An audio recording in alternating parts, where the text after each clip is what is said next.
Joy Gurudev, Joy Mashambho Mahadev, Sana Bhavatu. We will start learning about the fourth sutra, but before that, we will talk little about the third sutra and proceed. हम बृहद जबल उपनिषद के चौथे सूत्र के बारे में बात करें, उससे पहले तीसरे सूत्र को थोड़ा फिर से देखते हैं। तीसरे सूत्र में वाम देव से भद्रा नामक गाय का आगमन हुआ। अगर आपने स्वर का क्लास किया है तो वाम नासिका में आप तत्व अथवा जल तत्व और पृथ्वी तत्व ये शुभ माने जाते हैं और ये मोक्ष भोग देने वाले तत्व माने जाते हैं। और आपकी पिंगला नाड़ी में, सीधी नाड़ी में अग्नि और वायु तत्व शुभ माने जाते हैं। सुषुम्ना नाड़ी में आकाश तत्व शुभ माना जाता है और ये विघ्नों को दूर करने वाले ज्ञान प्राप्ति के जो है तत्व माने जाते हैं। अग्नि और वायु और पिंगला नाड़ी, सीधी नासिका, ये संबंध है आप तत्व वामदेव और जल तत्व और भद्रा गाय का। We had asked you that what is the connection between the left side face Vamadev and water element. If you must have done the Swarodaya Yoga course, water and earth element are auspicious on the left nostril, Ida Nadi, and they give you, self-realization and worldly pleasure. On the right side, air element and fire element are good in the Pingla Nadi, and they remove obstacles for you. They give you victory and they give you knowledge. And ether element is on the top facing face. It is in the Sushumna Nadi, and it only gives self-realization and spoils all the worldly deeds. So we come to Sutra 4. This was discussion about Sutra 3. Fire was produced from the face of Aghora, which is the third face. From that was produced the power of knowledge, which is representing fire. And from that was produced a cow of red color called Surbhi. And from the dung cake of Surbhi was produced an ash called Bhasma.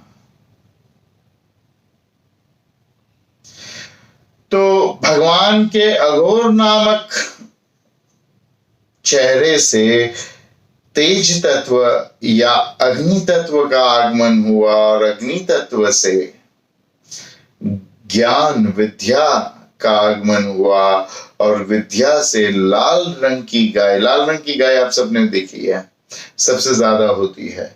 Surabhi नामक, उसका नाम सुरभि होता है, सुरभि नामक लाल रंग की गाय का आगमन हुआ और सुरभि से भस्म की उत्पत्ति हुई। सुरभि के गोबर से बनाई हुई पिंडी के बनाए हुए छाने से हवन करने पर जो भस्म प्राप्त होती है उसका नाम है भस्म।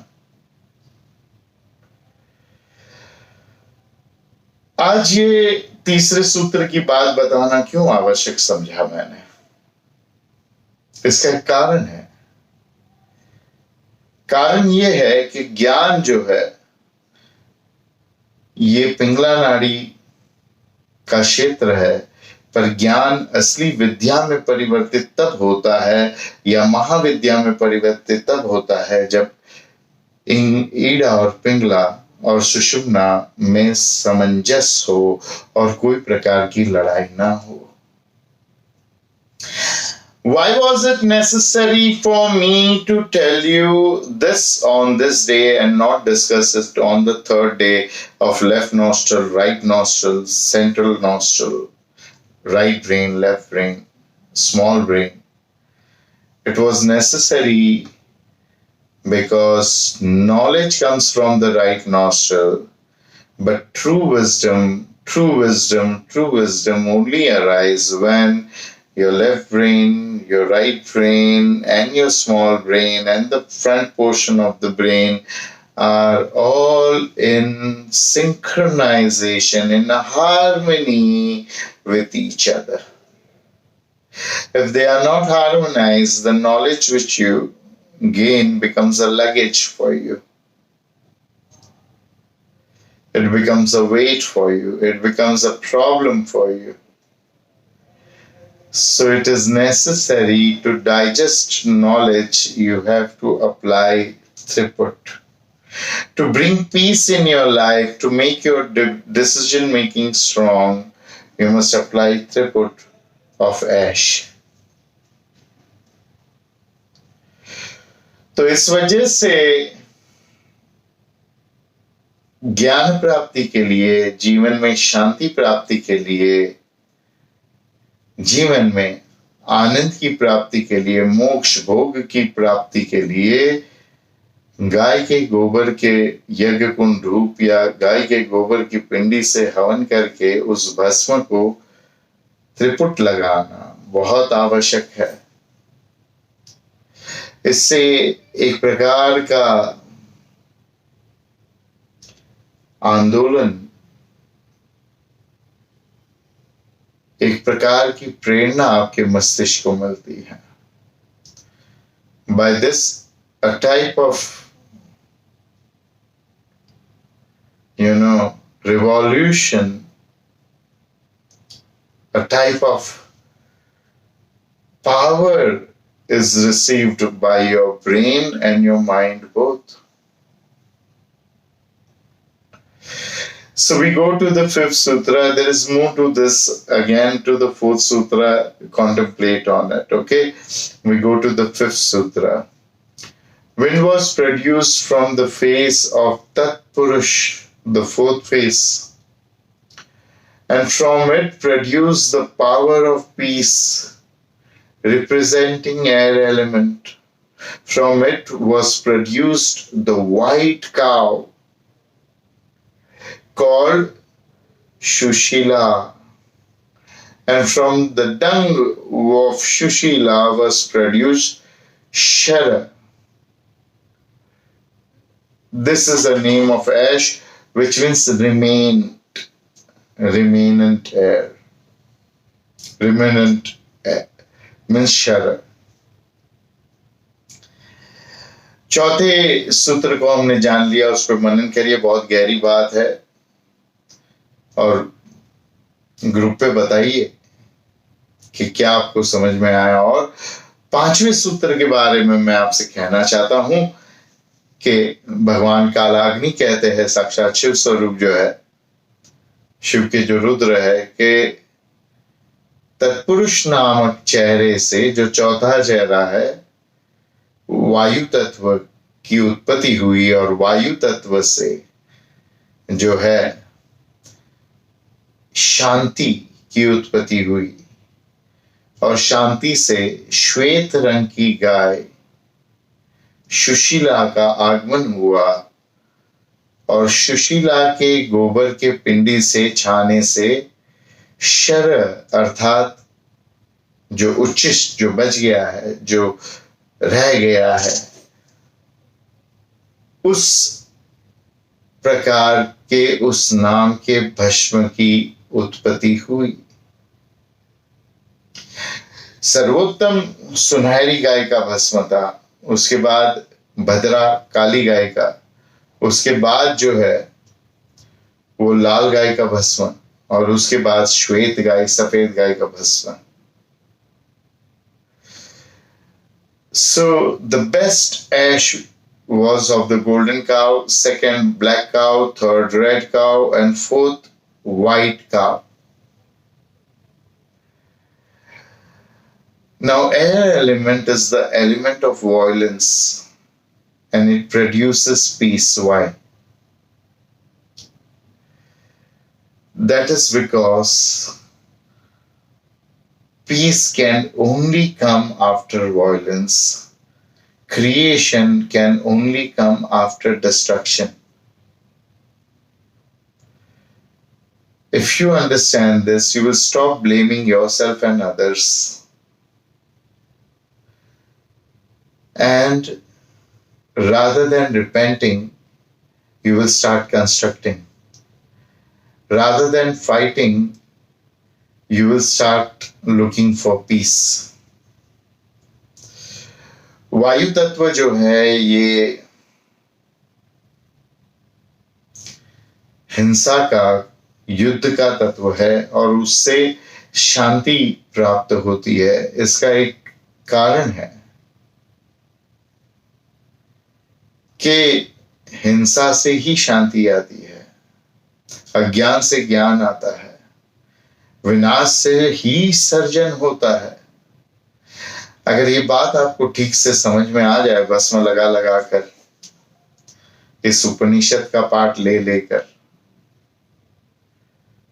तो आपके जीवन में शांति आ जाएगी। आपके जीवन में से सारा क्लेश, सारा दुख, सारी गरीबी, सारा विनाश समाप्त होगा।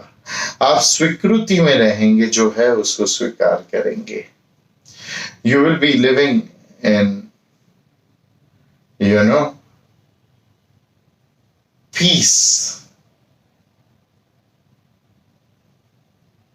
And you will have peace all around you.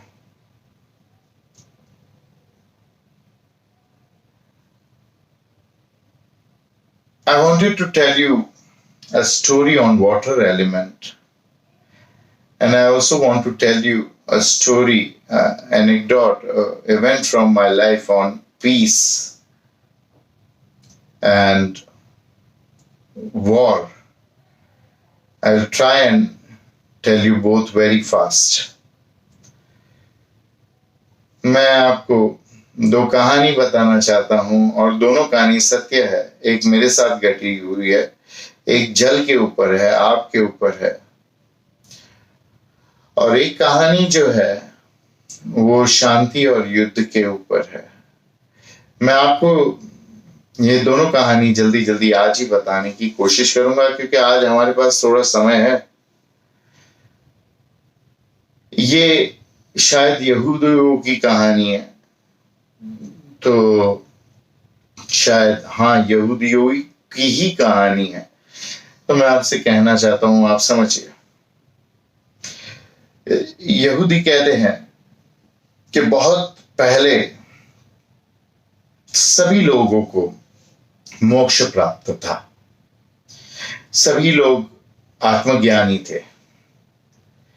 लेकिन फिर एक दिन आकाशवाणी हुई कि एक समय ऐसा आएगा कि जितना जल है वो सब दूषित हो जाएगा, और जो भी इस जल को पिएगा, आपको पिएगा, वो सभी व्यक्ति अपना आत्म साक्षात्कार खो बैठेंगे और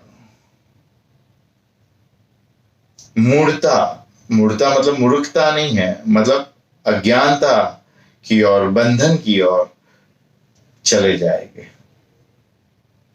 और सब पागल हो जाएंगे, सब मूढ़ हो जाएंगे।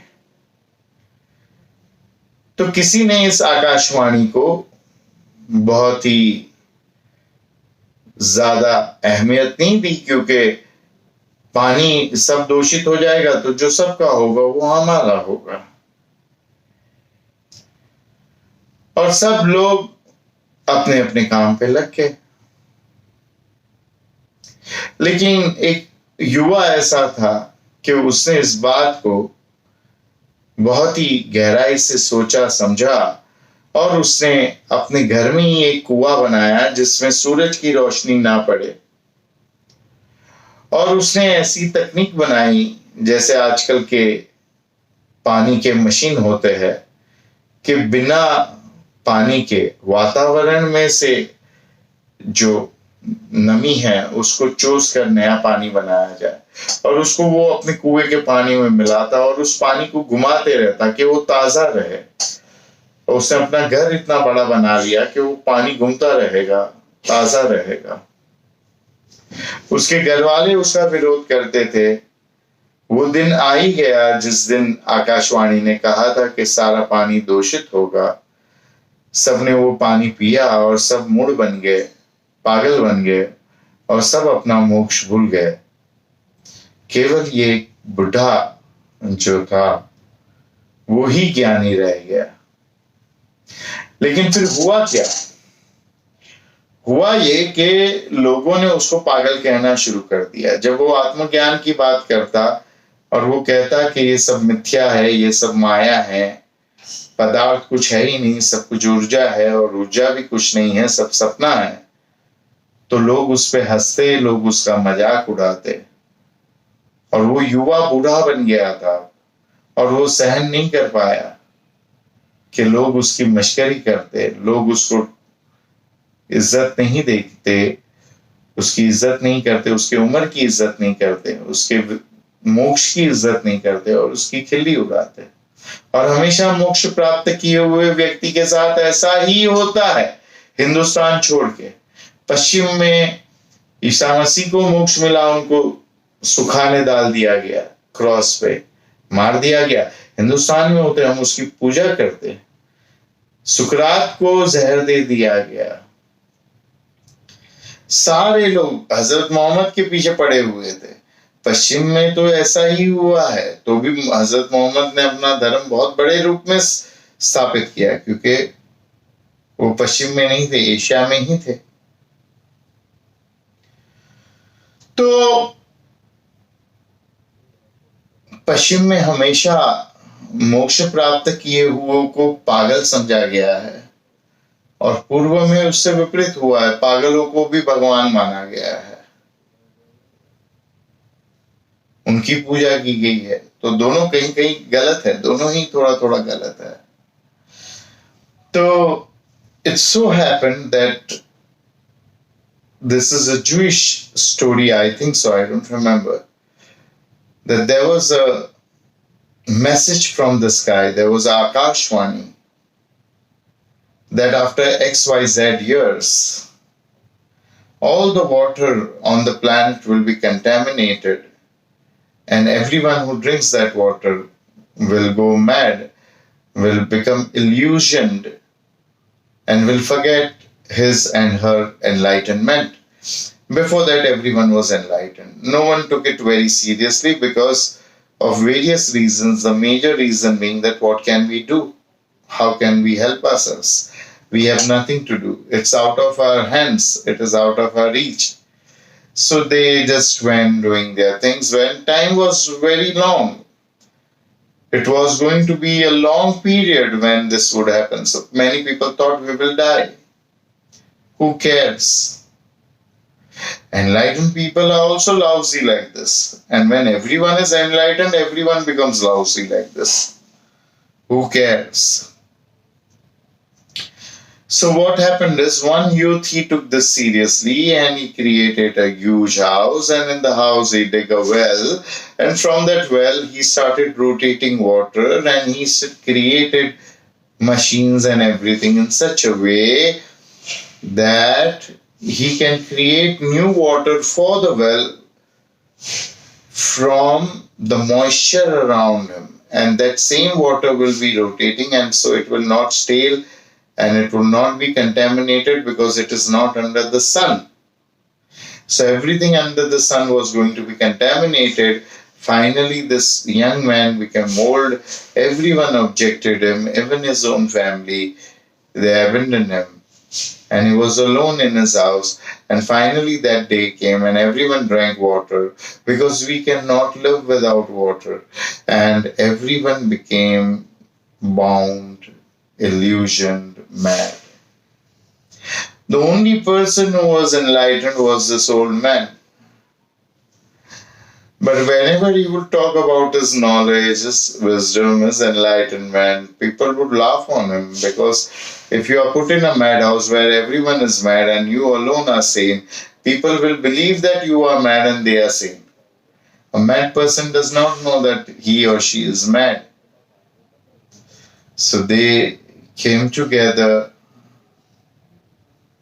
and they all started insulting him and making fun of him. And this old man was once a youth when he created all this. Now he became old and he was not able to take all this insults, fun. They would not respect his age, his enlightenment, his wisdom. And so finally he also drank the outside water and he also became mad. Now the next story of forgiveness and war. Everyone who knows me personally knows that I prefer walking, because the whole day I'm sitting in front of you. So sometimes I also like to prepare videos standing rather than sitting. So it so happened that on my route, a mother, a father with two kids would sit and they would, actually exchange, not sell utensils. They would take your old clothes and give you new utensils. And this old clothes, they would sell it to poor villagers and poor people in the slum and take cash money from them. So everyone has old clothes, and few people, they don't believe in donating, so they give them old clothes. And every time when I'm walking, it is their breakfast time. They sit and they have breakfast. Now, from a few days, I've seen that the father is missing. The father has gone somewhere, but I didn't ask. So one day, just day before yesterday, not even day before yesterday, I said, let me walk nearby and let me listen to what they are saying while eating. And where is the father gone? And the mother and the child were looking sad up from a few days from the time father was missing. So I just wanted to know that what has gone wrong. If I can help them. And the small son, he ate a banana and he threw the skin of the banana behind him. And I didn't see it. And they were eating, that was their breakfast time. Whatever anyone gave from the household, they would bring it down to the gate of the building and they would open that all and they would eat. So someone had given a banana, fresh banana. So it was given to the youngest member, this child. And while I was walking, I didn't see the skin of the banana because my concentration was on what they are talking. So I put my one foot on the banana and second foot on the banana and I slipped. And as I slipped, I felt that my feet, touched the small child. I put my hand on the floor, I got up. And that poor small boy was so scared that now I'm going to hit him. Because he has thrown the banana skin over there. And he's still eating the banana. And this is the proof that he has thrown the skin on the road and not in the dustbin. And generally in India, people hit people who make mistakes, and specifically when people are poor who are making mistakes. So he got so scared that he started saying sorry. But in return, I said sorry to him. I said, my leg, did it hit you? Were you injured? And he did not have the strength to even look at me, and he started looking at the other side. And he tried to hide that banana that he was eating. behind him, but I had already seen it. So he said, no, no, no. His mom said, no, no, no. I said, no. You want to go to the doctor? He said, no. And that is how I struck conversation. And I asked him that your father is not to be seen, and whatever help was needed, I gave it to him. It's just yesterday to that family. So I could have told him that nicely also, that son, you can't throw a banana skin on the road. You have to pick it up and throw it in the dustbin. I have seen you all doing this before. Today, you might get hurt. I would have got hurt. So you cannot do it. But by doing this, every time I would have seen them, I would have not felt like helping them. And every time they would have seen me, they would have sent negative vibes of hatred or fear towards me. And this would have not been good for both of us. And violence, war, injury brings peace. If I would have not fallen, I would have not, made peace with them, and I would have not been able to help them by asking them, where is their father? So little bit of accident, little bit of violence, little bit of injury is necessary for peace. But you must understand that violence can either bring further violence, or violence on injury and accidents can bring further peace. It depends on your intention, it depends on your choice.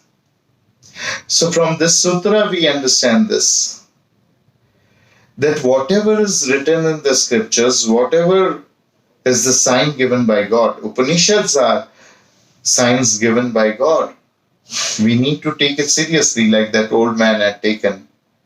And secondly, whenever there is an accident, whenever there is a violence, whenever there is an injury in your life, whenever there is an insult in your life, you don't go ahead and drink the water that other people are drinking. You convert it into peace. You convert it into creation, new creation. That man would have caught 1, 2, 3, 4, 5, a dozen of people and converted them, re-enlightened them with his water. But he thought that when you can't beat them, you join them. No, never do that. You work towards your peace and peace of others also. Only and only then you will be able to bring and sustain peace in your life. Contemplate on this. I'll say in Hindi and come back. मैं, जो लोग मुझे निकटतम जानते हैं कि मैं चलना पसंद करता हूँ. घर से मैं चल के आता हूँ, मेरे ड्राइवर साहब टिफिन लेकर आ जाते हैं. तो जब मैं चल के आता हूं, तब मैं हमेशा देखता हूं कि एक बर्तन वाली, उसका पति और उसके 2 बच्चे उसी वक्त उसी रास्ते पे बैठकर एक कोने में नाश्ता करते हैं. उनका नाश्ता करने का समय और मेरा चल के आने का समय एक ही है, और मैं नियमित रूप से उनको देखता हूं, वो नियमित रूप से मुझे देखते हैं. कुछ समय से उनके पिता नजर नहीं आ रहे थे. तो 2 बच्चे, लड़के, एक युवा है और एक छोटा बच्चा है, और माता, ये बैठे थे. और मेरे मन में हमेशा भावना आती कि मैं उनको पूछूं कि पिता कहाँ है. और पिता की कमी की वजह से ये बच्चे दोनों, बेटे और माता, दुखी नजर आते. तो कल मैं जब आ रहा था तब मैंने देखा कि ये लोग काफी दुखी है. तो मेरा चित्त ऐसा था कि मैं उनकी बात सुनूं कि नाश्ता करते हुए वो क्या बात कर रहे हैं, और फिर उनसे कुछ बात छेड़कर उनको पूछूं कि कहाँ हैं आपके पिता, नजर नहीं आते कुछ दिन से. मेरा चित्त उनकी बातों में था. वो छोटे बच्चे ने केला खाकर केले का छिलका रास्ते पे फेंक दिया, और मैं हमेशा से देखता हूं कि वो लोग रास्ते पे ही कूड़ा फेंक देते हैं.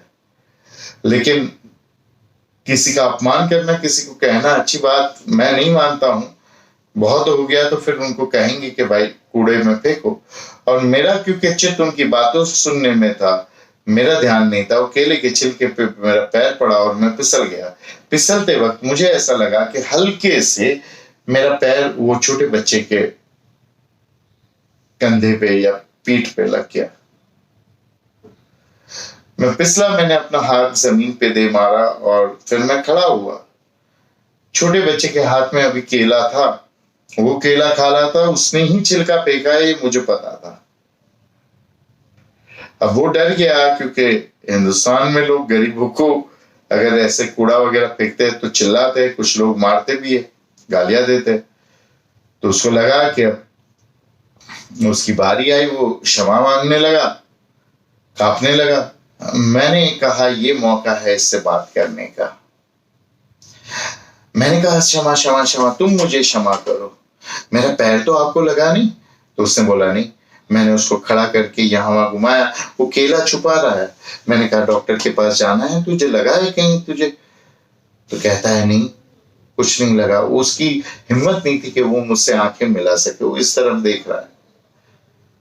उसकी माता हंसने लगी, जो उदास बैठी थी उसके मुंह पे चेहरा कि ये कैसा इंसान है, हमारी गलती की वजह से ये फिसला, ये हमको क्षमा मांग रहा है। लेकिन उससे हुआ क्या? थोड़ा सा अकस्मात हुआ, थोड़ा युद्ध हुआ, थोड़ी मार लगी, लेकिन उसके बाद शांति आई। तो आपको इस सूत्रों से ये समझना है कि युद्ध के बाद, अकस्मात के बाद